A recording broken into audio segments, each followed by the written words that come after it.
محترم بزرگوں، بھائیوں اور دوستوں، اللہ تبارک و تعالیٰ کے فضل و کرم سے ہمیں اپنی زندگی میں ایک اور رمضان نصیب ہو رہا ہے۔ اللہ جل جلالہ نے اپنے بندوں پر کرم فرمانے کے مختلف عنوانات رکھے ہیں، اور یہ رمضان المبارک بھی اللہ جل جلالہ کے کرم کا ایک عظیم عنوان ہے، اور اس رمضان کا اپنی زندگی میں حاصل ہو جانا یہ بھی اللہ تبارک و تعالیٰ کی ایک ایسی نوازش ہے کہ اس پر اس کا جتنا شکر ادا کیا جائے کم ہے۔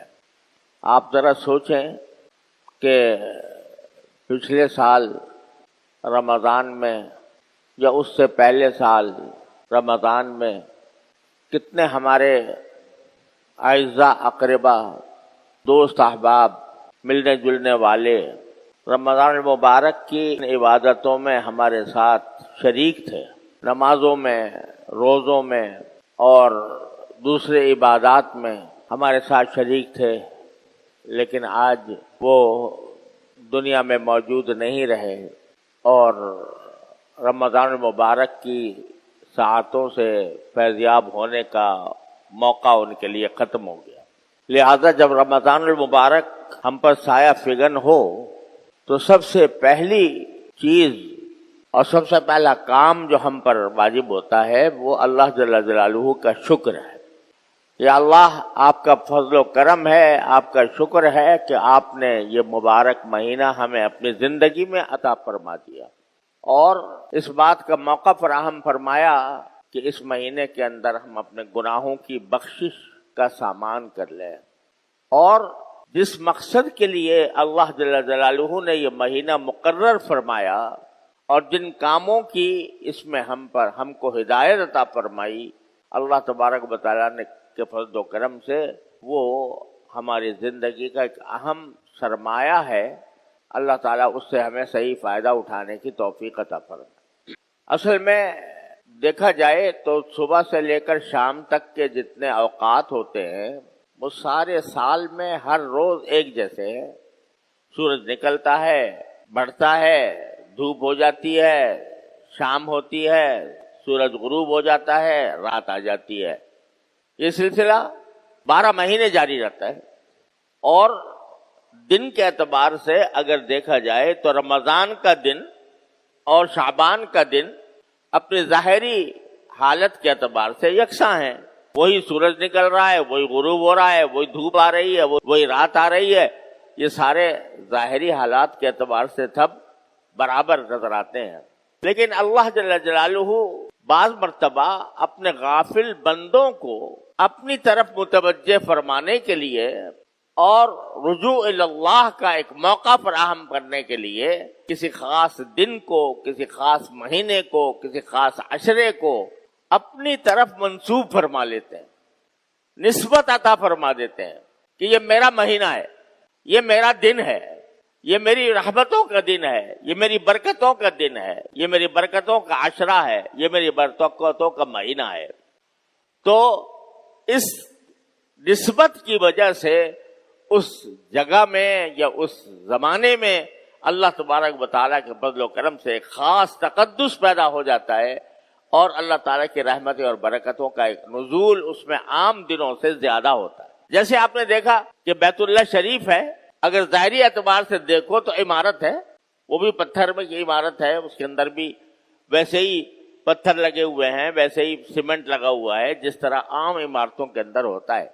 لیکن جب اللہ تعالیٰ نے فرما دیا یہ میرا گھر ہے، اپنی طرف اس کو نسبت عطا فرما دی، یہ میرا گھر ہے، تو وہ اگرچہ کچا اگر دیکھا جائے، پلاسٹر بھی نہیں ہے، رنگ بھی نہیں ہے، لیکن اپنی طرف نسبت فرما دینے کی وجہ سے اس کا حال ایسا ہو گیا کہ ساری دنیا کے مسلمان پروانوں کی طرح اس کی طرف جاتے ہیں، اس کا تصور کر کے ایک کیف محسوس کرتے ہیں، اس کے تصور سے دل میں ایک تقدس کی پھواریں پڑنے لگتی ہیں۔ اسی طرح یہ رمضان ہے، مہینہ تو عام جیسا ہے، صبح شام ویسے ہی جیسے گزر رہے ہوں گے، لیکن اللہ جل جلالہ نے یہ فرما دیا کہ یہ میرا مہینہ ہے، اپنی طرف نسبت فرما دی، تو اس کے تقدس میں، اس کی برکتوں میں، اس کے لطف میں، اس کے کیف میں کہیں سے کہیں اضافہ ہو گیا. کیوں فرماتے ہیں یہ نسبت کہ یہ میرا مہینہ ہے؟ یہ اس لیے فرماتے ہیں کہ ہم لوگ اپنی 11 مہینوں کی زندگی میں اپنے دنیا کے کام دھندوں میں صبح شام کی مصروفیتوں میں اتنے محو رہتے ہیں کہ براہ راست اللہ تبارک و تعالیٰ کے ساتھ تعلق کرنے کے جو کام ہیں وہ پیچھے رہ جاتے ہیں. تجارت ہو رہی ہے اس میں لگے ہوئے ہیں، ملازمت ہو رہی ہے اس میں لگے ہوئے ہیں، اور دنیا کے دوسرے کام دھندوں میں، روزی کمانے میں، بیوی بچوں کے ساتھ اٹھنے بیٹھنے میں. اگرچہ یہ سارے کام جائز بھی ہیں اور اگر حسن نیت کے ساتھ کیے جائیں تو عبادت بھی ہے، اور اللہ تبارک و تعالیٰ اپنے فضل و کرم سے ان پر بھی ثواب عطا فرماتے ہیں.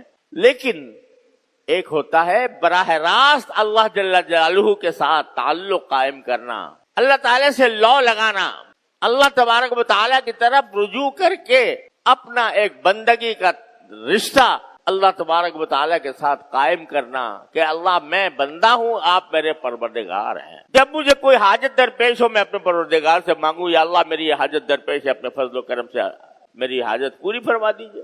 اللہ جل جلالہ کے ساتھ تعلق اور اس کے ساتھ رشتہ کبھی ہو جائے، یہ ہے ساری دینی دوڑ دھوپ کا حاصل.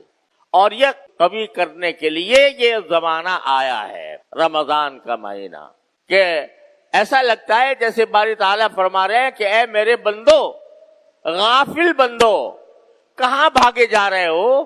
تھوڑے دیر کے لیے میرے پاس آ جاؤ اور میری بارگاہ میں حاضر ہو جاؤ. اپنے اور کام دھندے تھوڑے سے ملتوی کر دو، ان میں کمی کر دو، ضرورت کی حد تک رکھو، لیکن اس مہینے کے اندر مجھ سے تعلق جوڑ لو، مجھ سے تعلق کبھی کر لو، مضبوط کر لو. یہ ہے پیغام رمضان کا. اس لیے اس پیغام کو سمجھنے بات یہ نہیں ہے کہ صرف روزہ رکھ لیا اور تراویح پڑھ لی، گرتے پڑھتے تراویح پڑھ لی، دل چاہ رہا ہے نہیں چاہ رہا ہے، سستی ہو رہی ہے لیکن پڑھ لی. بات صرف اتنی نہیں ہے. بات کیا ہے؟ یا ایھا الذین آمنوا کتب علیکم الصیام کما کتب علی الذین من قبلکم لعلکم تتقون. تمہارے پر روزے اس لیے فرض کیے گئے ہیں اے اللہ کے بندو، روزے اس لیے فرض کیے گئے ہیں لعلکم تتقون، تاکہ تمہارے اندر تقوی پیدا ہو. روزے کا اصل مقصد کیا ہے؟ کہ بندے کے اندر تقوی پیدا کرنا. تقوی کیسے پیدا ہوتا ہے؟ کہ آدمی روزے میں اگر یہ سوچے، یہ سب سوچنے کی باتیں ہیں، اپنے دلوں میں بٹھانے کی باتیں ہیں کہ جب رمضان میں روزہ رکھے ہوئے ہے، الحمدللہ اللہ تعالیٰ کا فضل و کرم ہے، بڑی نعمت ہے کہ روزے کی اللہ نے توفیق عطا فرمائی. مگر یہ سوچے کہ میں کیوں کھانے نہیں کھا رہا، کیوں پانی نہیں پی رہا، بھوک لگی ہوئی ہے مگر نہیں کھاؤں گا، پیاس لگی ہوئی ہے اور گھر میں ٹھنڈا پانی موجود ہے، کوئی دیکھنے والا بھی نہیں ہے، لیکن اس پیاس کو میں ٹھنڈے پانی سے نہیں بجھاؤں گا. کیوں نہیں بجھاؤں گا؟ اس لیے نہیں بجھاؤں گا کہ میرے رب نے، میرے پروردگار نے مجھے منع کیا ہے. ثم اتم الصیام الی اللیل، یہ فرمایا کہ رات آنے تک یعنی شام مغرب تک تم کھانے پینے سے باز رہو، نہیں کھاؤ نہیں پیو. اب دیکھو جتنے روزے دار بیٹھے ہیں اللہ تعالیٰ کے فضل و کرم سے، روزے دار بیٹھے ہیں، کیوں نہیں کھا رہے، کیوں نہیں پی رہے؟ اس لیے کہ ان کے پروردگار نے منع کر دیا ہے، مت کھانا مت پینا. تو بھوک لگی ہوئی ہو، پیاس کی شدت سے حلق میں کانٹے پڑ رہے ہوں، لیکن مجھے اگر صحیح معنی میں مسلمان آدمی ہے اس کو کہے 1,00,000 روپے لے لے اور روزہ توڑ دے، توڑے گا؟ کیسے ہی کیسے گیا مسلمان ہو، لیکن اس کو کوئی پیشکش کرے کہ 1,00,000 روپے لے کے روزہ توڑ دے، نہیں توڑے گا. کیوں نہیں توڑے گا؟ اس لیے کہ کہتا میں اللہ کا بندہ ہوں، اللہ نے مجھے اپنے فضل و کرم سے یہ نعمت عطا فرمائی ہے کہ مجھے بھوکا پیاسا رکھ رہے ہیں. اس لیے رکھ رہے ہیں تاکہ وہاں جا کر جو مجھے پلائیں گے، وہاں جا کر جو کھلائیں گے، اس آخرت کے اندر پہنچنے کے بعد وہ اس کے آگے یہ دنیا کا کھانا، دنیا کا پانی ہیچ در ہیچ ہے. میں نہیں توڑوں گا. یہ کیا ہے جو تمہیں توڑنے سے باز رکھ رہا ہے؟ یہ تقویٰ ہے، یہ تقویٰ ہے. کہ میرے اللہ تبارک و تعالیٰ نے مجھے روک دیا، میں روزہ توڑنے والا نہیں ہوں۔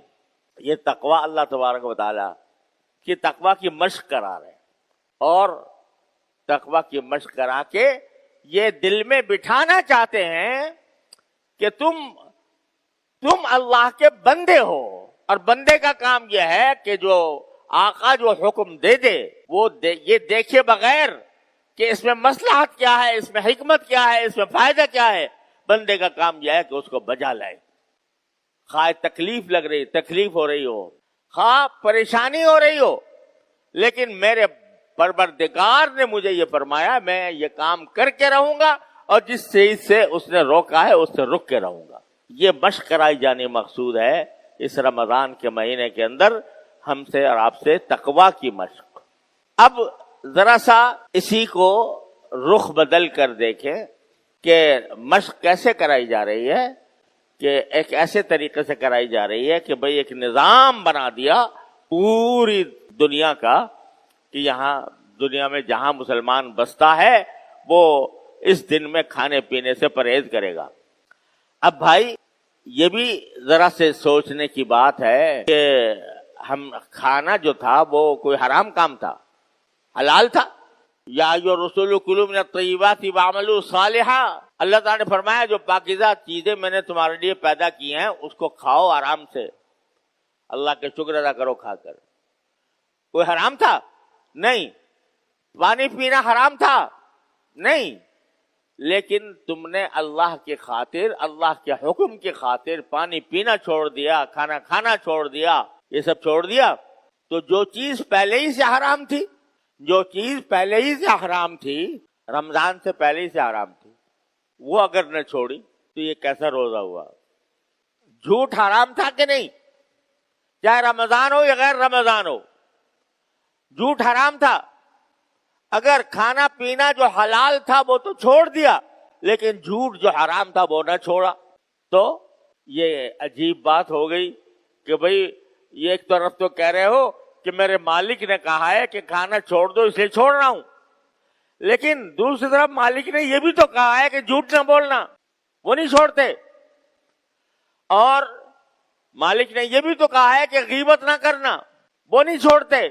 تو یہ کیا بات ہوئی کہ حلال چیزیں تو چھوڑ دیں اور جو حرام چیزیں تھیں وہ نہ چھوڑی، جھوٹ بولنا نہ چھوڑا، غیبت کرنا نہ چھوڑا، آنکھوں کا غلط استعمال نہ چھوڑا، دوسروں کے سامنے زبان درازی اور دوسروں کو دل سے ستانا یہ نہ چھوڑا، تو بھائی یہ کیا بات ہو گئی کہ حلال چیزیں تو چھوڑ دی اللہ کے کہنے پر، اور جو حرام چیزیں تھیں وہ اللہ تعالیٰ کے کہنے پر نہ چھوڑی؟ تو یہ تو کوئی مزیدار روزہ نہ ہوا، یہ تو ایک ظاہری روزہ ہو گیا، لیکن تم نے اگر وہ کام نہ چھوڑے تو تربیت تو یہ دینی مقصود ہے تقوی کی کہ اللہ کا حکم جس چیز سے منع کر دے اس چیز سے رک جاؤ، یہ تربیت دینی مقصود ہے تقوی کی۔